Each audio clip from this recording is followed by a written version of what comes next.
when we talk about the global Islamic finance in global Islamic finance is by investigating this picture. First question would be, what does it tell us? It essentially tells us that Islamic finance is not only about Muslims.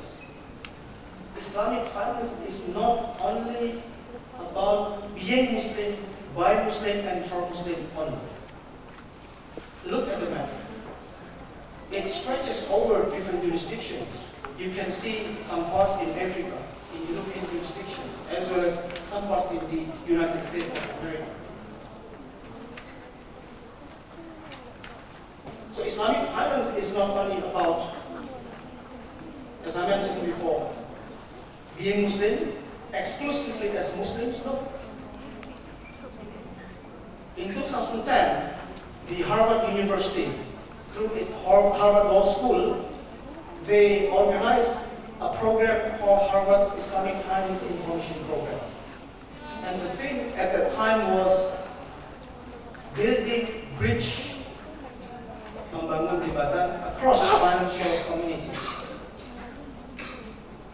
The message of that forum was primarily to bridge the understanding across the financial communities consisting of Islam, Christianity, as well as the Jews.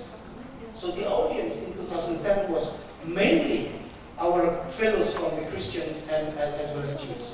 As a matter of fact, with respect to the interest prohibition, for instance, itu kita share prohibition dengan other Abrahamic faith. I totally am aware, and perhaps I totally understand that perhaps some of us may disagree to this proposition. Well, fair enough. But then we cannot simply, as I mentioned before, develop Islamic finance just from our exclusively point of view. It doesn't work that way. Yes, we can do that because we are majority. No, we cannot do that so long as we are minority. They struggle a lot. And I witnessed it myself. And according to the definition of Islamic Financial Services Board, any Islamic financial services industry in which the assets of the industry accounts for at least 20%, it will be considered as having a systemic risk in that jurisdiction.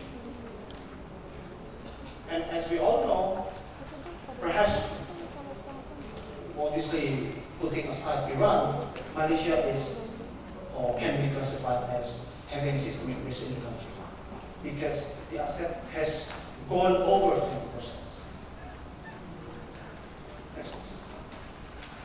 So Islamic finance, fastest growing sector in global financial systems. Just look at different statistics, different resources. By Thomson Reuters, by Bank Scope Data, by White Finance House, by DLT, for instance. The Islamic financial services industry has grown, has been enjoying, as a matter of fact, double-digit growth for the last 5 to 7 years. At the same time, the conventional industry has been suffering quite a lot, in particular during the 2008 global financial crisis. Next, please. So yes, it is indeed embedded in our industry. It has got enormous potential. It cannot be simply taken lightly.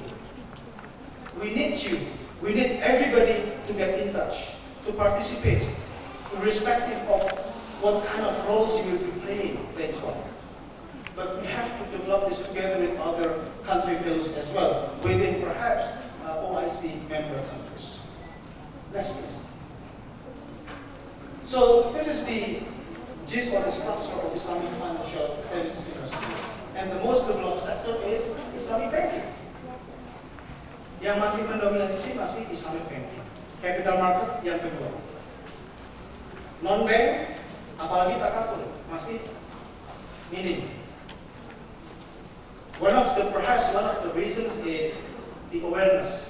If we talk about financial literacy, mengenai produk-produk, mengenai jargon-jargon, in Islamic banking, Islamic capital market, and others. Masih banyak yang belum terakses. Next, please. So this is the composition of Islamic or global asset. Nomor 13, Islamic finance. We hardly, on a global scale, reach 1% out of the global or mainstream industry. So are we going to influence or we are still being influenced? Therefore, we still have to mainstream at the moment. Contoh, with the accounting and auditing standards, with regard to the, for instance, capital adequacy ratio calculation or estimation, we still have to mainstream those things with the existing. Not necessarily being diluted from our values, but certain things we still have to create some adjustments. Next, please. Ini dia. Perhaps allow me to, please bear with me. This is for the benefit of those who have not been exposed too much with the standard setting bodies. Jadi ada beberapa standard setting bodies di dalam Islamic financial services industry which functions as the menjembatani, bridging antara the mainstreams to the Islamic finance. Yang pertama adalah AAOIF, Accounting and Auditing Organization for Islamic Financial Institutions. They have two main standards yang mereka sudah publish. Yang pertama adalah Syariah Standard, yang kedua Accounting Standards. You might be wondering, how on earth we still need to have Sharia standards? Don't you think that we have only one religion, which is Islam? Yes, we do have Islam. Don't you think that we have a common values within our Muslim communities? Yes, we do. But we cannot simply undermine the fact that we are, or we have a lot of differences as well. In fact, in our Muslim community, we have, nggak usah jauh-jauh, di Jawa Timur atau di Madura. Ada yang berasal dari Madura. Please raise your hand. Wah, malu pasti. Orang Madura malu-malu. Di Madura itu hanya ada dua agama. Nahdlatul Ulama atau Muhammadiyah. Well, no, I mean, let us be a bit more serious. The reason why I'm saying that, let us not undermine the fact that we have differences as well, and yet we cannot take those things lightly. Some of you who have heard this story, please be patient with me, but kita itu kan pasti ada halal stand ya. Di mana-mana, in any Muslim countries, when you see halal stand, alhamdulillah, ya Allah, this is halal tayyib, pasti. I think for those who study abroad atau pernah jalan-jalan keluar, pasti yang dicari pertama adalah irrespective of rasa, yang penting halal. Rasa nomor 2 atau nomor 3, yang penting halal stand. This is one approach. The second approach will be, as long as this is seafood, whether this is halal or haram, off you go. Interestingly enough, di Turki, kalau buat siapa saja yang pernah jalan-jalan ke sini, coba pergi ke salah satu supermarket yang terbesar, beli instan noodle. Instan noodle itu mie instan. Di situ ada chop halal juga. Chop halal juga halal. Dalam negara biasanya chop halal. Kalau kita pasti halal dan ada LB POM kalau misalnya. Tapi menariknya, the striking part was, di dalam halal chop ini ada 4, kalau matematika ada 4 kuadran Pak dan Ibu. Ya. Kuadran pertama itu adalah Hanafi, accessible tik, Hambali tik, Syafi'i tik, antara apa? Maliki tik. Karena beberapa Muslims who follow strictly Hanafite school of thought, they do not consume prawn atau seafood.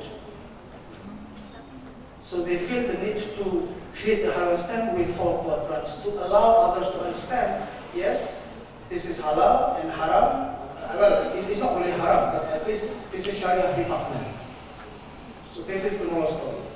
Therefore, any discrepancies, any differences within which takes place in the interpretations towards the product innovations or development, I think one of the key guidelines that we can always refer to is Sharia standard by AOIF.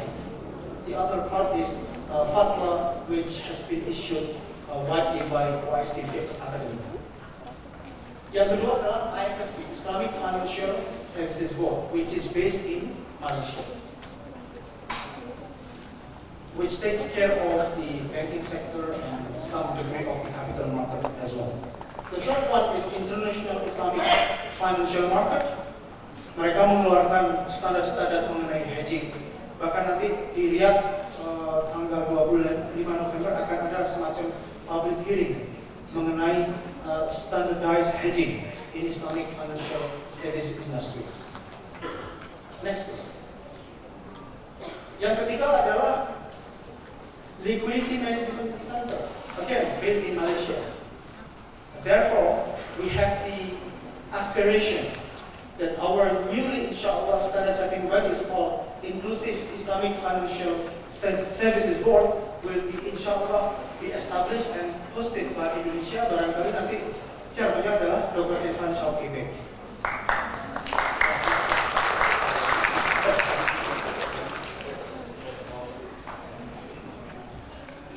Yang selanjutnya adalah Islamic Liquidity Management Corporation, which helps create different mechanisms, products, and standards in Islamic finance industry with regard to the liquidity management. Yang terakhir adalah Islamic International Rating Agency. So yes, those standard setting bodies have been established and funded by key member countries of OIC as well as the IB. Next please. As we can see here, the global Islamic finance masih didominasi banking assets. Yang kedua adalah suku. With regard to Islamic fund, aset al-tafakkur, ini masih, kalau bahasa malam itu ngancet. Ngancet apa? Release. The most dominant factor is still banking. Next is capital market. Itu pun masih didominasi oleh suku. Suku yang paling dominan adalah lagi-lagi Malaysia. Kalau kita bicara growth, Malaysia masih dominasi. Tapi kalau bicara magnitude, barangkali Middle East atau GCC. Well, obviously, because of the funds paid for the money. Next please. Growth drivers of the ICM, or Islamic Capital Market. Growth played by Islamic institutions offering financial services. Need for high quality liquidity management instruments. Yang selanjutnya adalah preference for Sharia compliant investment instruments. Rising demand for infrastructure financing. We can play a key role in infrastructure financing. Kita ini kan masih berlomba tarik-tarik ulur dengan Turki untuk pendirian infrastruktur.